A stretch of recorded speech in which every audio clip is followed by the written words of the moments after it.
Bon, bah, salut tout le monde, j'espère que vous allez bien. C'est votre bon vieux Sunny Jin qui est là pour poser bien le focus d'aujourd'hui.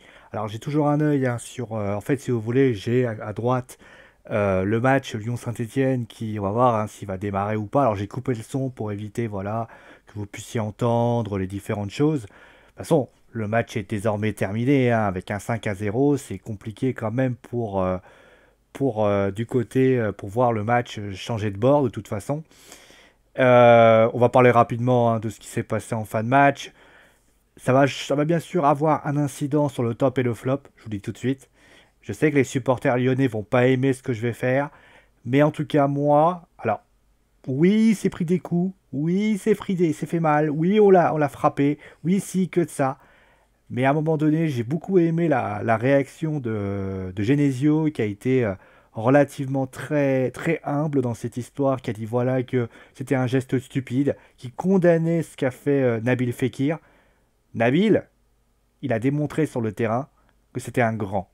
Franchement, ce qu'il a fait sur le terrain aujourd'hui, c'était exceptionnel. Honnêtement, il n'y a rien à dire de plus. T'as pas besoin, Nabil, d'en faire trop. Là, il a chambré, ça a eu un envahissement de terrain. Finalement, c'est Saint-Etienne qui va prendre. C'est ça qui est terrible dans l'histoire. Mais je pense que du côté de Nabil, il a un talent fabuleux.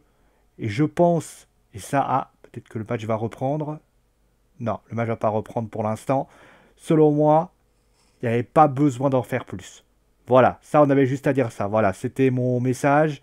Bon, en tout cas, le match, donc je vous l'ai dit, un 5-0, un but de Memphis, qui a donc ouvert le score après une énorme erreur de Romain Amoumad, d'ailleurs, qui s'est claqué à ce moment-là. Deuxième but de la part de Nabil Fekir, un très beau but d'ailleurs. Et puis après, il y a eu l'expulsion de Théo Lacroix, donc sur un geste. D'ailleurs, c'est le fameux geste qui sans doute fait aussi dégoupiller un peu Nabil, puisque bah, il se prend quand même un tacle, où il est à la jambe qui est dans. Voilà, il se fait un tacle complètement surréaliste. Et donc là, forcément, il se passe un truc. Mais voilà, donc déjà que c'était compliqué, ils sont réduits à 10, les Stéphanois. Et forcément, bah, après, il y a le troisième but de Mariano. Le quatrième but dans ce moment-là, il y a eu le quatrième but de Traoré. Et à 5-0, donc à ce moment-là, c'est là que justement on a cet envahissement de terrain qui a lieu, puisque Nabil marque un but, un très beau but d'ailleurs, il faut le dire, un très très beau but, très très bien. Et à ce moment-là, il retire son maillot, il chambre le public stéphanois. Voilà, c'est pas bien, c'est pas une bonne chose. On sait que les derbies sont chauds de base. 5-0, c'est dur. Il faut pas non plus mettre de l'huile sur le feu. Et c'est pas la chose à faire.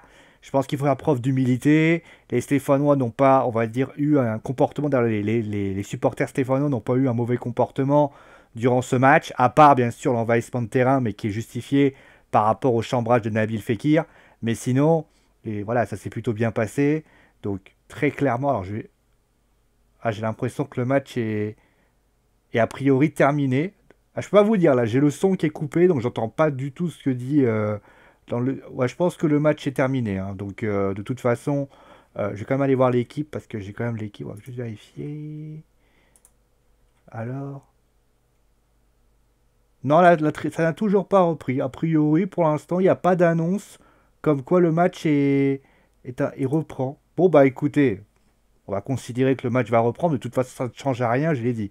Alors, on va commencer bien sûr avec les prestations globales, comme à chaque fois.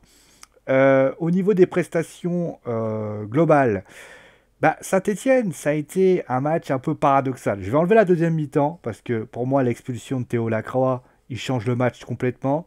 À partir du moment où Saint-Etienne était déjà en difficulté défensivement, avec l'expulsion de Théo Lacroix, il était évident que ça devenait de plus en plus difficile. D'ailleurs, l'équipe a encore eu des boulevards à ce moment-là. Mais moi, ce qui m'a. En fait, il y a à boire et à manger pour Saint-Etienne. Quand vous prenez la première mi-temps, vous voyez que Saint-Etienne a la possession du ballon. On voit une équipe qui voilà, possède le ballon, qui essaye de mettre, mettre du jeu, qui essaie voilà, de faire bouger le ballon. Maintenant, parce qu'il y a un mais, j'ai l'impression que cette équipe ne sait pas quoi faire du ballon. C'est-à-dire que je vais prendre un exemple concret. À un moment donné, il y a donc Pajot qui a été pas mal d'ailleurs. Pajot qui récupère le ballon. Donc a priori, je crois que le match est arrêté. Hein. Je ne serais pas étonné. Ouais, je crois que ce match est arrêté. Je crois que le match est arrêté, le ballon vient d'être pris. Ouais, le match est arrêté. Bon, ça va se décider. On va voir si, bien sûr, on va regarder. Ah, on sait pas, on sait pas. Bon, je vais pas. Voilà, là, je regarde les images. Il y a Ruffier qui se trouve là. Euh, je ne peux pas vous dire. Là, honnêtement, j'en sais absolument rien. Mais voilà, a priori, ça a l'air vachement. Il y a pas mal de petites énigmes de ci, de là. Mais a priori, le match, pour l'instant, on va attendre. Et de toute façon, que ça soit maintenant ou après, de toute façon, le match, il n'y aura pas d'incidence là-dessus. Là, on va pas se mentir, à 5-0, ça va rien changer. Pour revenir au match, donc je reviens sur ce que je disais. Donc Saint-Étienne, avec Pajot notamment, Pajot il récupérait le ballon, il essayait d'avoir des projections vers l'avant. Mais le problème, c'est que là où Lyon est fort, et ce que Saint-Étienne n'arrive pas, c'est que Saint-Étienne n'a pas des joueurs qui sont à la hauteur de ce qu'a Lyon. Si demain on met Nabil Fekir à Saint-Étienne, aujourd'hui le match il n'est pas le même. En plus tu perds Amouma qui est peut-être le joueur le plus remuant de ton équipe. Il y a Diony qui est toujours pas là, même si Diony a un peu des difficultés. Bamba qui a essayé de faire quelques petites choses. Mais on voit que Saint-Étienne, le vrai souci, c'est dans les dernières passes qui posent vraiment problème. La possession du ballon, c'est bien. À partir du moment où il y a un appel tranchant, à partir du moment où il y a une passe qui va faire mal, à partir du moment où il y a une course qui va poser des problèmes. Et jamais Saint-Étienne a réussi à faire le geste juste, a réussi à faire retourner la situation. Il y a eu quelques occasions, mais c'est pas des grosses occasions. Il n'y a pas eu, je crois, d'ailleurs, il faudra revérifier, mais je crois qu'il y a dû avoir un ou deux tirs cadrés pour Saint-Etienne. Et pour une possession de balle qui était supérieure, avec une équipe lyonnaise qui était quand même qui était plus regroupée, je me suis dit, Saint-Etienne était sans doute capable de faire revenir. D'ailleurs, quand à la mi-temps, j'ai fait un message sur Twitter, j'ai dit voilà, honnêtement, à 2-0, c'était pas terminé. Pour moi, Saint-Étienne pouvait encore revenir. Après, bon, il y a eu le geste de Théo Lacroix qui pour moi est stupide. Hein.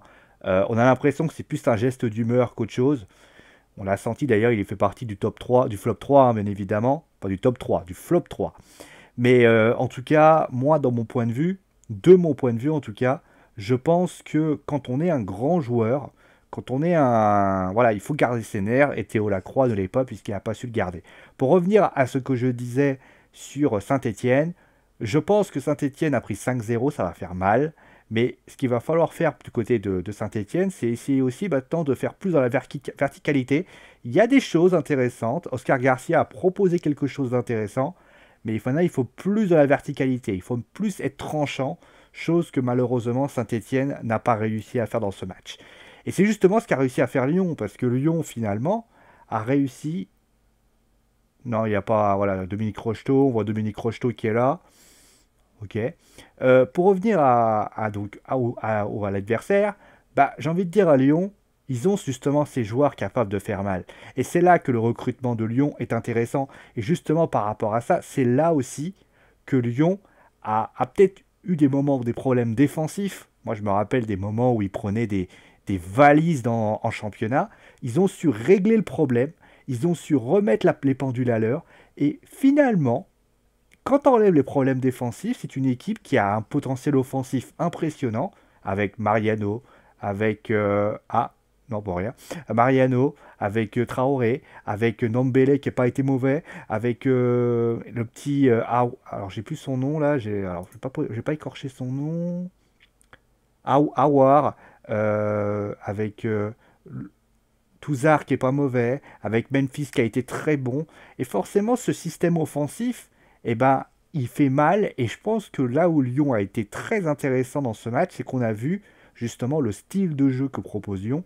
Et forcément, bah, c'est une très bonne idée ce qu'a fait Lyon. En tout cas, moi, franchement, j'ai pris beaucoup de plaisir à voir cette équipe lyonnaise.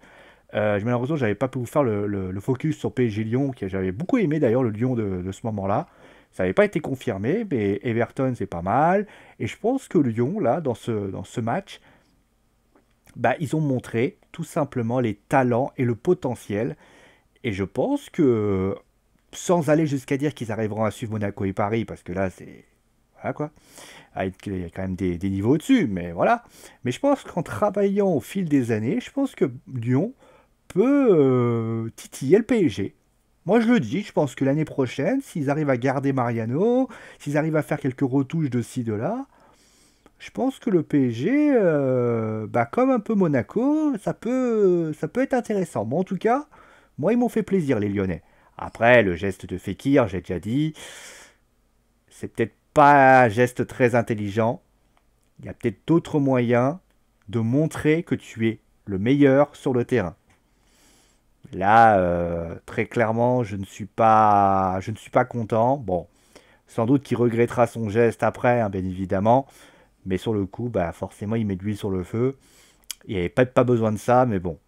Il est jeune et l'erreur est humaine. Donc on va lui pardonner, bien sûr. De toute façon, ça arrive à tout le monde. Et encore une fois, c'est pas Patrice Evra. De toute façon, voilà, il s'est passé beaucoup de choses. Et je pense voilà, ça peut arriver de péter un câble. Mais là, c'est pas un pétage. La différence, elle est là. C'est pas un pétage de câble comme l'a fait Patrice Evra qui a mis un coup. Là, simplement, il a voulu chambrer. C'était pas l'idée la plus. Là, ça a été maladroit. Ça a été stupide. Voilà, c'est stupide. Ce qu'il a fait, c'est tout ce que j'ai à dire. Et donc, on va passer maintenant au top et au flop. Ah, vous allez voir que forcément, ça a changé certaines choses. Donc, le premier que j'ai mis dans les tops, vous allez voir, ça va être les trois qui ont marqué, hein, bien évidemment. J'ai mis Fekir. Fekir, en fait, il passe de la deuxième place à la troisième place, tout pour son geste de provocation. Parce que, tout simplement, voilà, Fekir, il n'a pas à réagir comme ça. Il a fait un match exceptionnel, Fekir. Sans ce geste, il est premier. Mais c'est pas un geste que j'aime voir. C'est pas un geste que je trouve intelligent. Mais ça n'enlève pas son talent, ça n'enlève pas son potentiel, ça n'enlève pas ce qu'il est capable de faire. Et on va pas. Ah, ça y est. Parce que. Je sais pas. Bon, je sais pas encore. Mais en tout cas, il y a Laurent Paganelli qu'on voit avec sa magnifique barre. Mais voilà, moi, dans mon point de vue, Fekir, c'est le meilleur de ce match. Dommage qu'il n'avait pas été intelligent à la fin. Ensuite, le deuxième, j'ai mis Mariano. Parce que je trouve qu'il est là aussi très bonne pioche de la part de l'OL. Alors, je vous préviens, j'en ai mis trois comme ça. Bien évidemment, j'aurais pu mettre Aouar, j'aurais pu mettre Marsal, j'aurais pu mettre Traoré, j'aurais pu mettre.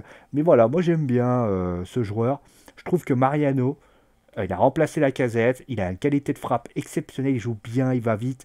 Et il a cette capacité, franchement, franchement, il me sidère. C'est dommage que le Real ait une priorité. Parce que là, si le Real se réveille et ils le prennent, il va falloir trouver quelqu'un d'autre. Mais en tout cas, c'est une très bonne pioche du côté de l'OL pour pouvoir faire ça. Et enfin, le premier, j'ai envie de mettre Memphis. Longtemps décrié, longtemps critiqué. Il te met un but qui te débloque bien la situation. Il a été invivable pour Pierre Gabriel dans ce match. Bamba a eu d'énormes problèmes. C'est un super joueur. Après, le défaut qu'il a, très clairement, c'est qu'il a tendance à en faire trop. Mais voilà, quand ça passe, ça passe. Mais il va falloir qu'il modifie son style de jeu pour pouvoir être plus clair. D'ailleurs, il l'a dit quelques fois, il a dit, moi, je joue, oui, je sais que je dois jouer simple, mais je ne sais pas jouer simple. Voilà, c'est assez simple. Donc voilà, pour ce qui s'agit de notre cher Memphis, je le mets premier. C'est le côté un peu affectueux. Il y a quelqu'un qui fait coucou avec le mec. Ah, le mec de la LFP. Ah, je peux pas entendre. Bon, je sais pas. Bon, en tout cas, on va finir le flop. Comme ça, à la limite, je vous dirai voilà ce que j'en pense. Pour le flop, j'avais mis. Alors, le premier. J'ai envie. Alors, flop 3, c'est pas évident parce qu'il y en a pas mal. Mais j'ai envie de mettre Soderlund. Parce que très clairement, il a rien fait. Hein. Enfin, à part frapper tout en haut. Hein. Écoute, l'attaque stéphanoise a été relativement muette. Le deuxième, je vais mettre Selnaes, parce que à le milieu de terrain, c'est lui qui perd le ballon, qui fait pas du deuxième but, si à 5-0, c'est qu'il y a une réalité. Hein, à un moment donné, je pense que Saint-Etienne aujourd'hui, ils perdent des ballons, le deuxième but il est pour lui. Donc, numéro 2, et enfin le premier, Ladies and Gentlemen, Monsieur Lacroix, parce que déjà, bah, le premier but, il est pour lui, le deuxième but, il est pour lui, et puis après, bah, forcément, il est plus là, mais le tacle est complètement stupide. Je me dis que, ok, tu n'es pas content de prendre plusieurs buts, mais c'est pas une raison pour lui casser la jambe. De la même façon que Fekir fait un geste pour moi qui est con, du côté eh bien, de notre cher Lacroix, pour moi c'est assassin. Parce que d'un côté c'est juste voilà de la provocation, tu chambres. Là d'un autre côté, c'est limite si le mec, si Fekir, il a la jambe pétée, qu'est-ce qu'on dit à ce moment-là? Je pense qu'à un moment donné, il faut réfléchir.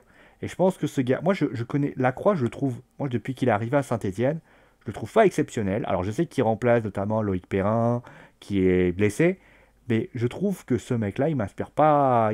Voilà, je suis pas, pour moi, c'est pas un joueur très intelligent. Et je pense que bah, tout simplement, c'est pas un joueur qui va m'épater. Bon, en tout cas, voilà.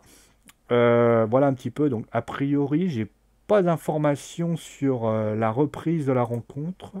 Je vais quand même regarder. Ah bah le match va reprendre. Bon, a priori, le match va reprendre aux alentours de 23h25. Bon, a priori, il n'y aura pas. À la limite, si vous voyez le score là, sachez une chose. Le score que je vous propose là est un score qui était aux alentours de la 83e minute. Donc s'il y a 5-1, 5-2, 5-5, dites-vous bien une chose, il y a peu de chances que ça se passe. De toute façon, à mon avis, là ça va se terminer comme ça, les deux équipes vont revenir tranquillement. Donc pour moi, il y aura 5-0 et ça sera terminé comme ça. Voilà. On va s'arrêter là. Bon, bah voilà. C'est la première fois d'ailleurs que je fais un focus avec un investissement de terrain. En tout cas, il faut un début à tout, comme on dit. Bon, en tout cas, merci à vous tous d'avoir suivi ce focus. Voilà, bah, en tout cas, Saint-Étienne a quelque chose. Il va falloir qu'il l'augmente. Lyon, eux, doit continuer et travailler. Voilà. On vous fait des gros bisous. Ah oui, Marseille qui bat Caen 5-0. Finalement, l'affaire Gate n'a pas vraiment eu de problème. Lille qui gagne, c'est bien. En tout cas, moi, on se retrouvera donc. Alors, je ne sais pas quand joue l'équipe de France, mais si jamais il ne joue pas le vendredi, il y aura sans doute un focus sur le match de l'équipe de France. On se retrouvera bien sûr très vite pour plein d'actualités. Il y a un Westing News d'ailleurs qui est apparu aujourd'hui. Il y aura un Westing News demain. En tout cas, moi, je vous fais des très très gros bisous. Et tout simplement, je vous dis bah, à très vite pour un nouveau épisode de Focus. Allez, prenez soin de vous, amusez-vous bien et ciao tout le monde!